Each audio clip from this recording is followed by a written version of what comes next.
Jeshi la Irani limetishia kuzuia usafirishaji wa meli katika Ghuba ya Uajemi, Bahari ya Shamu ambao ni Red Sea na Ghuba ya Oman iwapo Marekani itaendelea na mzingiro wake wa kijeshi dhidi ya bandari za Iran. Kwa mjibu wa taarifa, Marekani ilianza mzingiro huo wa bandari za Irani siku za Jumatatu, huku jeshi la Marekani likisema Jumatano kuwa hakuna meli iliyofanikiwa kupitia katika saa 24 za kwanza. Takwimu za ufuatiliaji pia zinaonyesha angalau meli moja ililazimika kurejea ilipotokea. Kamanda mmoja wa kijeshi wa Irani amesema kuwa iwapo hatua hiyo itaendelea, nchi yake haitoruhusu tena shughuli zozote za uagizaji wala usafirishaji bidhaa kupita katika njia hizo tatu muhimu za majini.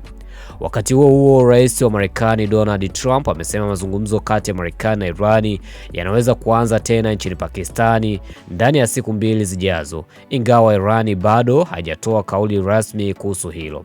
Katika maendeleo mengine, mashambulizi ya Israel dhidi ya malengo ya kundi la Hezbollah nchini Lebanon yaendelea kufuatia mazungumzo yaliyofanyika kati ya Israel na serikali ya Lebanon nchini Marekani Jumanne.